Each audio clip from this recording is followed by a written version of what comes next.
Okay, did someone overproof the dough? Because those things are huge.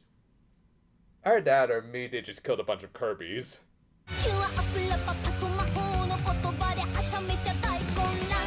Our final episode for this series opened where we left off last week, with us switching to the viewpoint of Mira and Lily, who, yeah, I learned their names from the credits, though they actually weren't listed for whatever reason, but their mothers were, so just had to do some reverse engineering. Like, it was easy to tell that Lily's mom was voiced by Kiko Inoue, who, on top of voicing all of these characters, also did Benigyo in the OG. Meanwhile, it was a little harder to tell that Mira's mom was played by Naomi Ozora, as while she played Sissy in the OG, I actually know her better for a very specific laugh.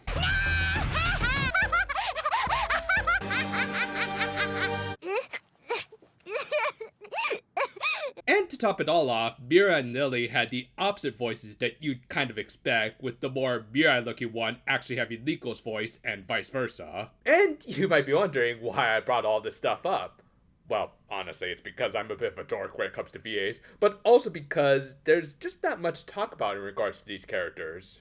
Yeah, and despite the last episode ending on them, and I think implying that they were like reincarnations of the Mahou girls, these were actually the girls they saved in the final episode of the OG series from a hungry Dokurokushi and his simp.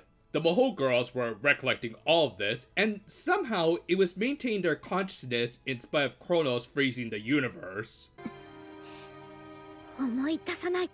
Yeah, I'm not gonna lie, I was also kind of making this expression while watching this thing. Like, I think I kind of get it, with the idea being that their memories were tethering them to reality as well as each other. Mirai in particular was getting to see, I think, more likely memories from her mother, as I'm pretty sure most newborns aren't cognitive enough to maintain any sort of memories. Mirai. Funny, it sounds more like a reference to Haruhi Suzumiya to me. And they also showed us a bunch of the magically induced flashbacks that we had seen in the latter half of the series, which I guess was meant to give them a purpose, even though they probably could have just saved it for this episode. And Mitsuru Aoyama jump scare! Give a guy warning next time you gotta flash those overly round heads! But yeah, I get that this is supposed to be like an emotional trip down memory lane and everything, but I also can't help but feel like this is being a little rushed, and I'm also just left a little confused as to why they made Mira and Lily look like they were the actual daughters of Mira and Liko, you know, aside from the shipping bait and everything. And I think Kronos shared in my confusion as he tried to refreeze them, but they were saved by Kotoa, or is it Hisui? I mean, her hair briefly went emerald colored, but then it went back to the pink, and she just did her usual Felice transformation. But yeah, on that note, since this is the final episode, can we finally do the proper trio roll call like back with the OG? Mahotsukai! Precure! Well, at least the first half of this final battle did give us some good Yu Yoshiyama Sakuga with some pretty epic freeze frames that weren't Easter eggs but just look really cool. Yeah, in hindsight, I probably should have deactivated those powers when I became a god and everything, but nah, too much work.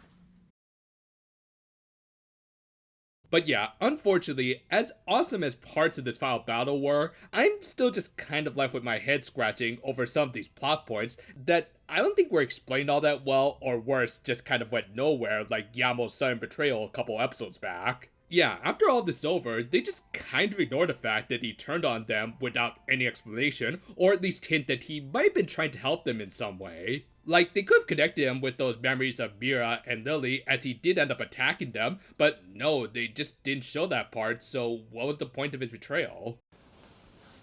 I don't know. Still, in spite of that, Mofurun was inspired by the talk they had beforehand, and we were at least given something that I think we were all kind of waiting on for the season. Yep, finally, no iffy we can show her full face, or just have her do a voiceless cameo, we finally completely got back Cure Mofurun, at least for these few minutes. Yeah, due to them having a bunch of sponsored mascots in the Cure Mofurun movie, I think several of them were able to stake claim on the character. I think they might have gotten permission to use her thanks to doing a collab with Kumon over in Gojuger, so yeah, happy happenstance, right? And unfortunately, for much of the latter half of this battle, I think Yoshiyama clocked out, as we got some very meh animation. Like, sure, it was cool to see them cycle through their super forms from the All-Stars movie, and also kind of funny to realize that Kota didn't have one as she wasn't a cure at the time. And of course, as has been the case throughout the series, the music was awesome and incredibly exciting. It's just a pity that the choreography basically devolved into. No, and also, we got a brief flash of Io living in his eternal paradise with his mommy. Like, while I think that would be an eternal hell being stuck in a time loop with your mom, it did seem to be one for Io, who really doesn't deserve to have a happy ending, but we already have a lot of our stuff to wrap up in this overstuffed finale. Anyway, they defeated Kronos with the Extreme Rainbow, and at least for this final bit, they managed to at least get Yoshiyama to handle this one last request to have the monster go away. And with that, the universe was restored, and we checked in on everyone, including Kei, who, again, I really don't think deserved to have half an episode dedicated to her if she and her friends weren't really going to contribute anything, and Yamo agreeing to become Gustav's successor, even though the two had no real interactions, but I guess we have to wrap up both of these plot points somehow. And the Mahou girls reported to the principal, and also asked about Isle, who, yeah, I do feel like should have played a bigger role in this final battle, as he was actually a way more interesting antagonist than Kronos. Yeah, maybe next time he'll come back as Miracle Black. Later, the Mahou girls once again went their separate ways, though at least this time more because they had jobs and responsibilities that they needed to go back to. Mirai cleared out the safe house and hopefully got her deposits back on all that furniture, and continued her vigilantism. However, she would quickly be joined by Kota and Liko, who, in a decent twist, had coerced the school into agreeing to let her find and educate other magical world refugees so that they would have another Isle situation. Meanwhile, Kota just kind of abdicated her responsibilities as a space god.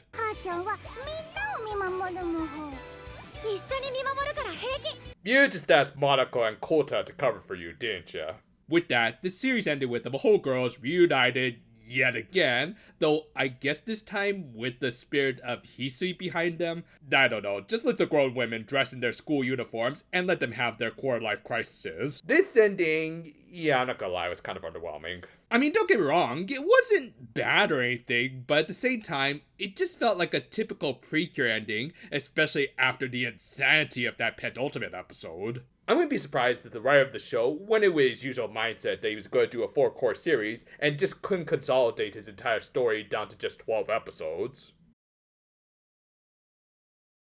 As I said last week, Isao Murayama's writing does feel a little too esoteric at times. Like, I will admit, it was on me for missing the fact that the girls in the last episode were actually from the OG series, but at the same time, it does help when you actually clarify what you want to do with these characters. Like, were they actually the reincarnations of Mirai and Liko that they ended up interacting with due to some timey-wimey shenanigans? Or were they just memories of the past that kept them conscious through Kronos' machinations?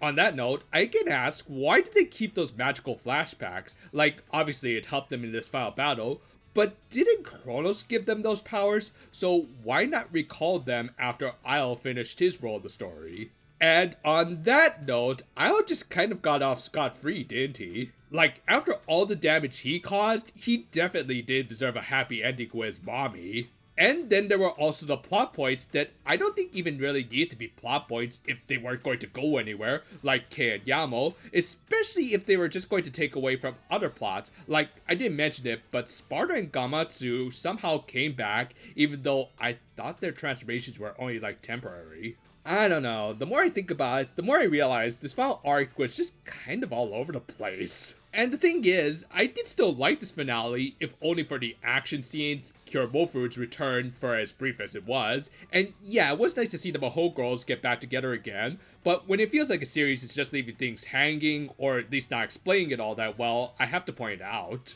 So overall, I think this was an okay finale, but man, was it underwhelming because of all that confusion. Maybe I'll be able to consolidate my thoughts a little clearer with an eventual series overview, but for now, I'll just say you really shouldn't follow the end of Evangelion with the rebuild films, if that makes any sense to anyone. Thanks for watching, and yeah, in case you're wondering, the background was kind of changed because my friend wanted to do a version 2 of it. They do Precure art and song covers, and should have a new one up soon enough, and I'll be sure to share it in the community tab, so be on the look for it. Look forward to, thankfully, the last episode of Red Ranger Isekai tomorrow, and until then though, farewell for now my friends, and yeah, Majora, the show's over, you can go home now. Actually wait, I should probably get you an Uber, you're clearly, not capable of driving.